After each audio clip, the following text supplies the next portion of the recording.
Welcome to the Learning Reinvented Podcast, brought to you by myself, Katie Godden, and the team at The Learning Effect. There are lots of learning podcasts out there, so we wanted to do something slightly different. This week, it's my turn to interview fellow podcast host James Poletyllo about what learning means to him. So hi, James, welcome to the podcast. Thanks, Katie. It's good to be on this side of the microphone for once, so answering the questions rather than asking them. So let's start off. What does learning mean to you? I don't know, it's an odd one really, because I always think, and you'll hear me say this all the time, learning is about purpose for me. I think, it's great to learn new things, but I tend to want to learn or have more interest in learning if I can see a relevance or a purpose. So to me, it's about being in a position where you can't do something or don't know something, and you go through that process of discovery and knowing that or getting better at something, but there's normally a reason behind that. I mean, of course, we have other things where you learn things because you just happen to find out things or it's of interest to you. But again, that interest is almost purposeful because you want to find out more, you want to discover something, you want to test your understanding. So yeah, to me, it's always got to have a reason behind it, really. Learning for learning's sake is where I've been most disengaged with any sort of learning in my life. I think you and I are both quite similar in that aspect, and I think that kind of resonates through to us as the Learning Effect, that we need to have a purpose to what we're doing, otherwise there's not much point to doing it. So what's your approach been to learning kind of during your life? I don't know, I think like most people, your first contact with learning that you're aware of, I mean, obviously as a kid you're learning all the time, but I think the first point you realise you're learning is probably school. And school, school was fine for me. I didn't find school particularly difficult. I was quite lucky in that respect, but I did find a lot of it very boring or pointless. For the thing that got me was on my site from the age of 11 up till sort of 16, you just seemed to spend loads of time doing comprehension. So whether that was in history or English or whatever it happens to be, and it was someone would give you something to read and you'd have to show that you could understand and pull relevant facts out, and I'm like, I get this. After you've done it a few times, I've already got it. I don't want to practice this time and time again.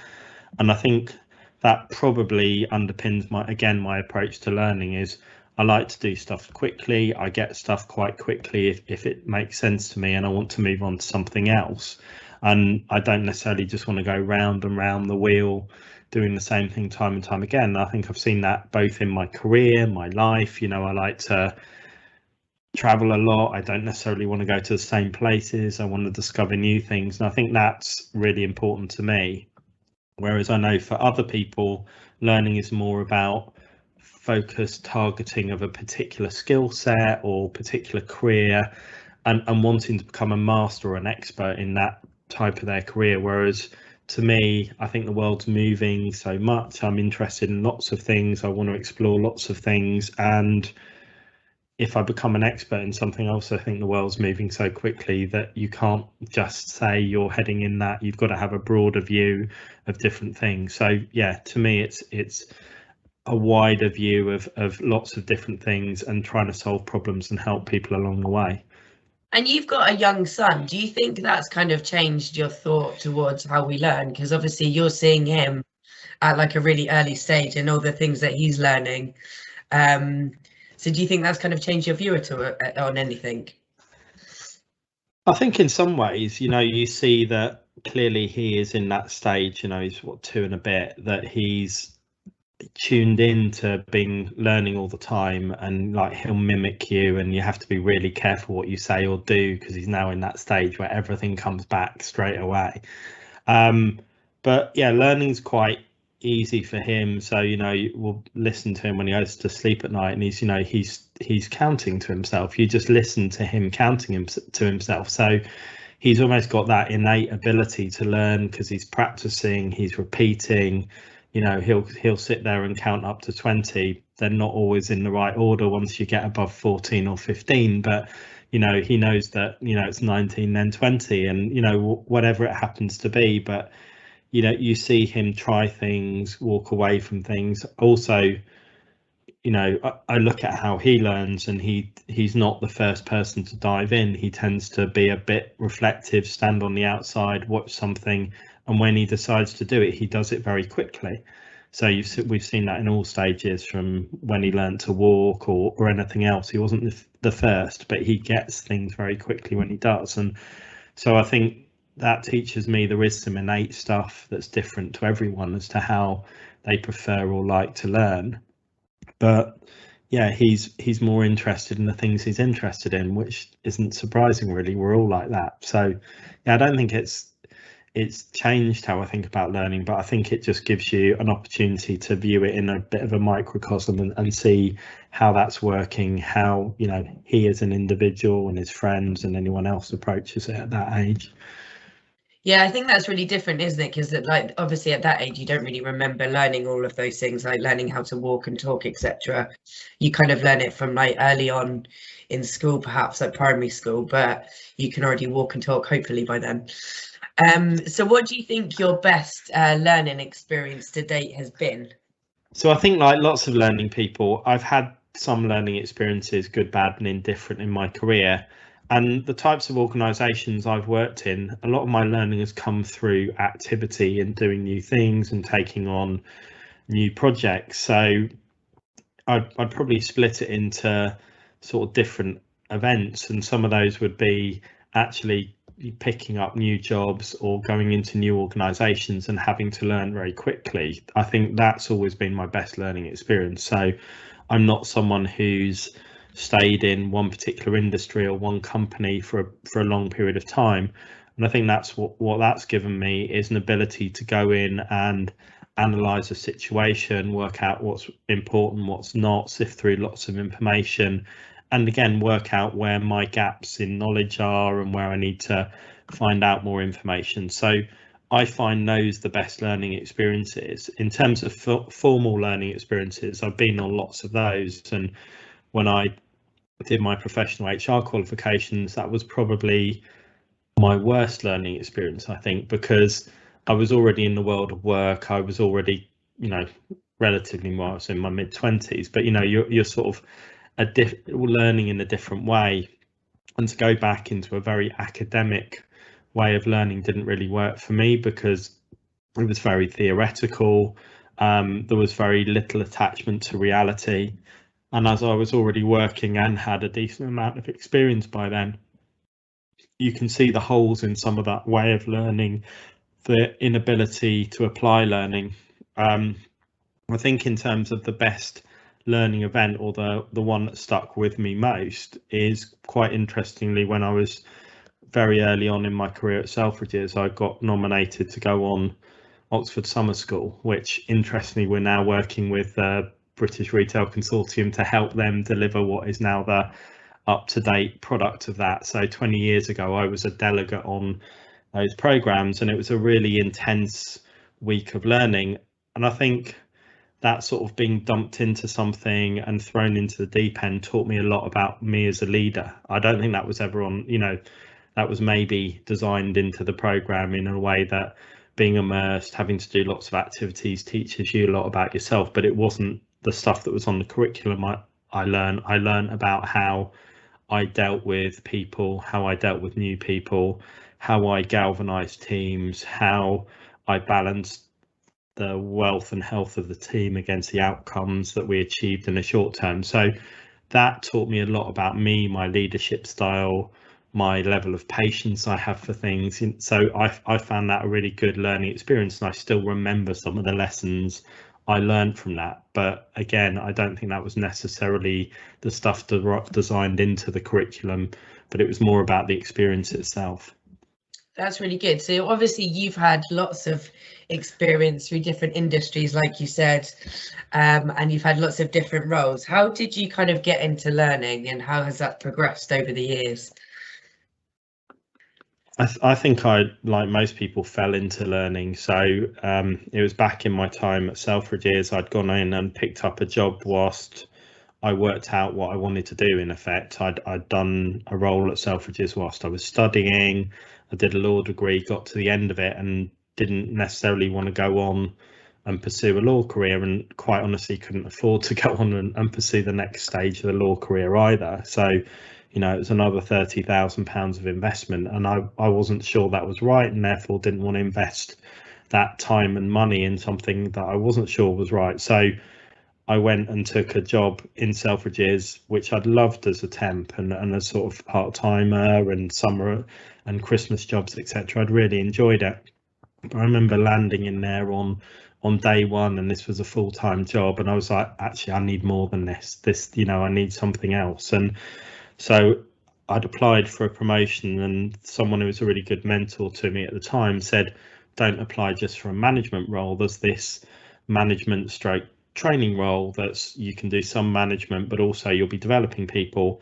You'll get bored doing just management. You know, I know you do this, it's got two strings to your bow, and you get into that. So that's how I fell into first parts of learning, and then I was quite good at that for whatever reason it was, and I got seconded to a central team, and then I gave some very honest feedback because I'd been on the floor as a manager in those sort of that role with half training, half management. I'd also been, you know, an employee relatively recently, not in a managerial role. So I gave some quite cutting feedback to the central team about the quality of what we were delivering, about how poor induction was and various things like that. And I sort of got kept on, I think, because I was quite forthright, and my secondment was turned into a permanent role, and I was given the job of fixing the problems I'd identified, which was great. And to be quite honest, that's sort of how my career has progressed. I've gone from challenge to challenge. I like a challenge, so I did a good job there, I think. You know, progressed really well, built a team, helped drive performance at the business, and then I got itchy feet because I'd achieved quite a lot, and I couldn't see the next natural progression. So I moved to a small startup company, and there I helped, you know, form their learning department from scratch. They had a couple of folders of training courses on a shelf when I joined that organisation, and again built a team from scratch. Then I went into a local authority, which was a very different challenge. That was more of a change management role and taking people on that journey as to change the culture of the organisation, lots of stuff around restructure and learning and stuff along those lines as well, and also more into leadership and management development in that role. But yeah, I think my career has just progressed from organisation to organisation by me looking and going in and wanting to take on new challenges. So, you know, I've been, as I said, 8 different organisations, 7 different sectors before we set up the business, and it's always been driven by wanting to make a difference, wanting to help people, but ultimately wanting to drive business performance as well. So we talk a lot about that now, but you know, I was doing that 20 years ago just because it was the right thing. Do you think it's helped, like, being in roles where you've been able to kind of immerse yourself in the business? So like your example at Selfridges, where obviously you were on the shop floor, and you can then go back with really real life examples of kind of where you can make improvements, etc., in regards to kind of training process. Did you kind of take that into your other roles as well? Did you try and immerse yourself into the businesses that you're in so you could really understand where those kind of issues were and could then help improve in regards to kind of learning, business performance, etc.? Yeah, I think you have to, and I think I've always tried to do that. It's hard to do though, because you land in a role, and if you don't do it very quickly, you're then caught in the wheel of doing the day job, and you won't have an opportunity to go back. But what my advice would be to learning people going into a new role is, often immersing yourself in the business is seen as going down to the front line, particularly if you're not in that organisation. So when you go into care, go and be a carer, understand the challenges that they're facing.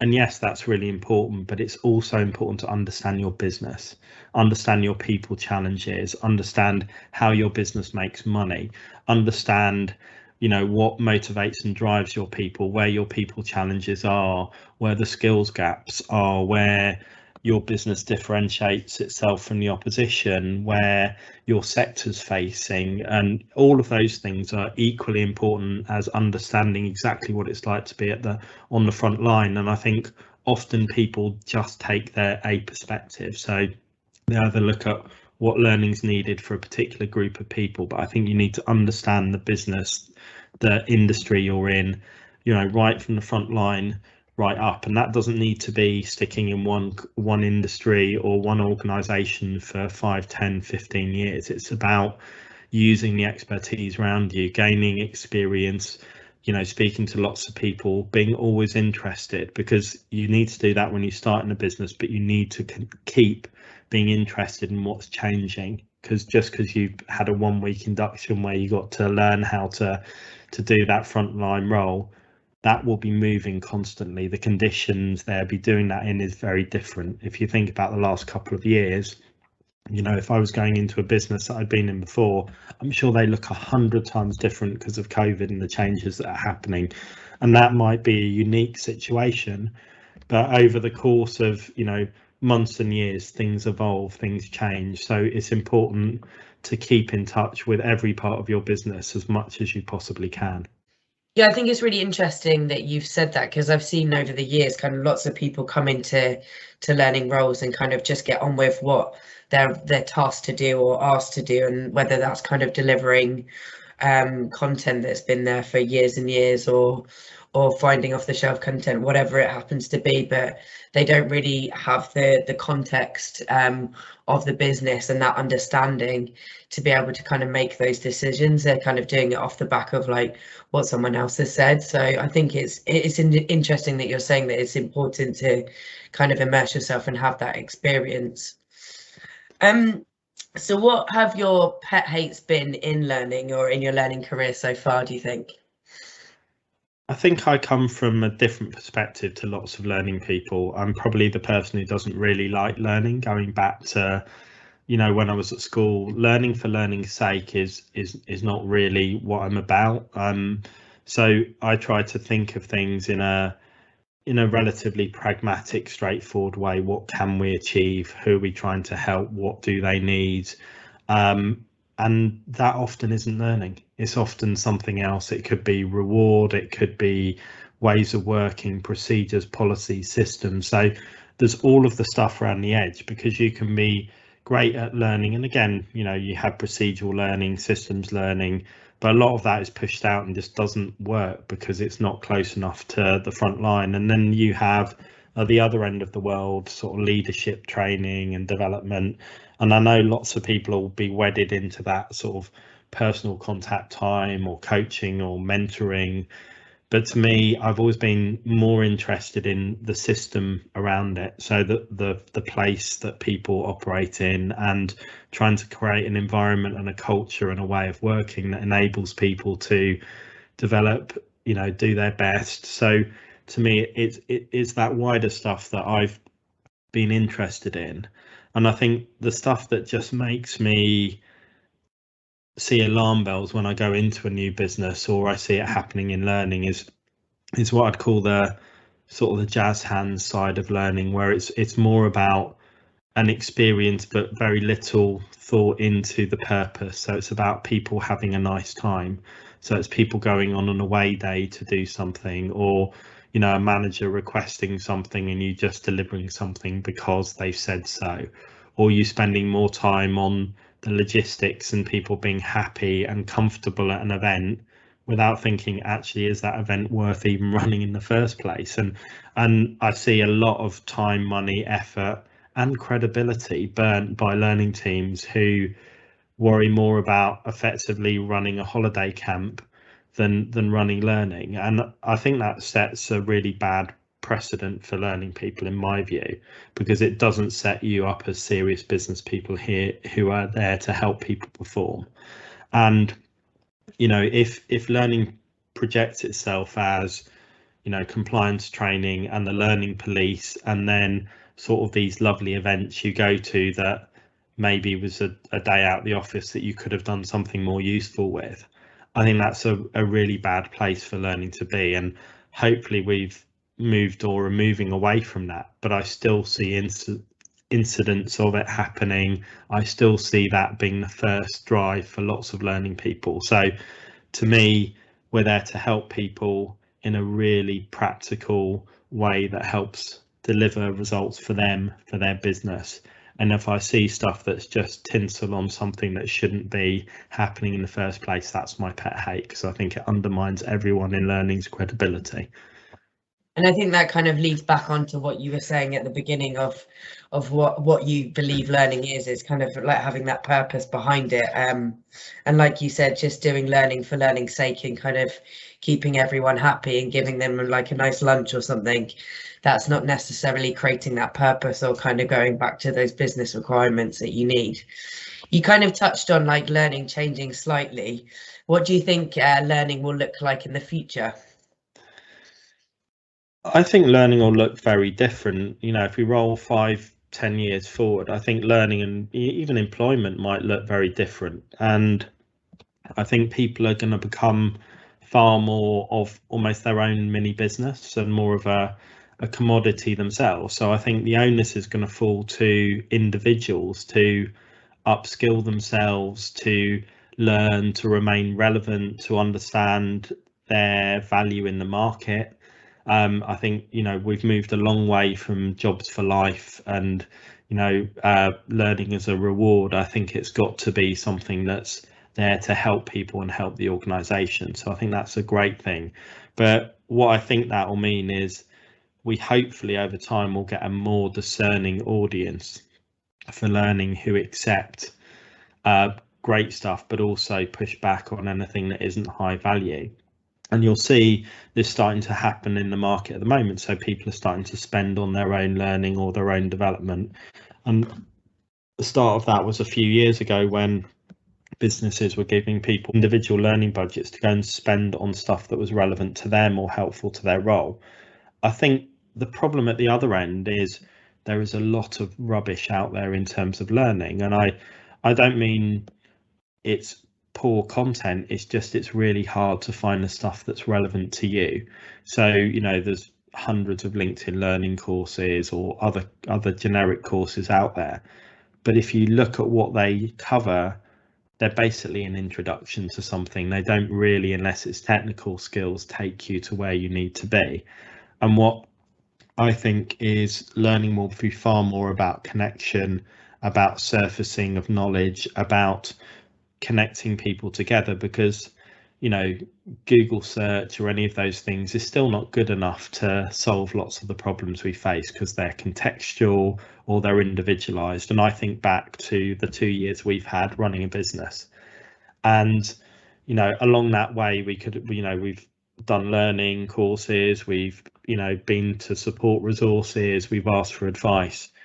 But because we're in a slightly unique position, of course we're setting up a new business, it's slightly different to everyone that has gone before. We've actually found the quality of support out there has been really poor. There hasn't been a great amount of information out there. There hasn't been targeted information. You can go through a course and the bits it doesn't cover are the 3 or 4 nuanced questions that we've had. And I think that's the same in lots of roles, that you'll have learning that's out there that will take you to a level, but how we help people answer those more contextual or nuanced questions, or build into a culture that ability for people to share information or be able to find the person who can help them work through that specific problem. That's where I think the future of learning is going, that there'll be a set of generic stuff we can all access, we can get when we want, but it'll be more about the connection to those people in a nuanced way to solve problems that are slightly more difficult or not part of the core curriculum. And I don't think organisations will necessarily own our learning. I think we will, and that will change the power base and hopefully drive the quality of those products up in future as well. Yeah, definitely. I think we're starting to see some of those barriers kind of being removed, where previously you had kind of really prescribed and long training programs that were set out and they were created over years and years. And like now we're starting to see some of those barriers. I think COVID's been a catalyst to that because everything has changed so quickly and in some cases overnight, and you've had to change processes, etc.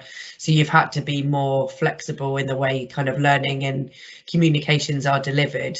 So hopefully that continues to be able to kind of enable what you see the future is, because I think that truly will help people in the workplace. And it's not particularly new, because if you see in things like coding and computer development, there's been a lot of open source work, a lot of sharing, a lot of collaboration that happens naturally because people are passionate and interested in those areas. I would just like to see that spread wider into the rest of learning and the other industries where that isn't the norm. And also to give that power and information back to people so that they can take control of their learning, and it isn't just a set few people who the organisation decide can develop themselves, but that almost becomes a right and an expectation for everyone to develop. And going in and not developing or keeping up to speed in a role is going to become not an option. It's already shouldn't be an option, but it's going to become even less of an option as we go forward. Yeah, definitely. I think as jobs kind of change and evolved and at the speed that they are doing that anyway, that will become an essential part of people's jobs to actually have that capability and ability to kind of develop themselves as individuals, as opposed to being told what to do. So James, that's kind of the end of our podcast this week. If people want to get in contact with you, how do they go about doing that? Probably the best way is on LinkedIn, so I'm sure we'll put the details in the show notes below, or else if you want to pick up the phone and speak to us or get in touch with us about something you're working on, you can contact us through the website, and there's emails, contact forms you can fill in, phone numbers on there, etc. So would love to talk to anyone about their views. Would love to speak to people on future podcasts, and also if anyone wants to work with us on the challenge they're trying to face in their business, that's where we get really excited about stuff and how we can help them achieve something brilliant. Awesome. Thank you very much, James, for joining me. And yes, we'll add all of those details into our show notes for you. A pleasure, Katie. Thank you.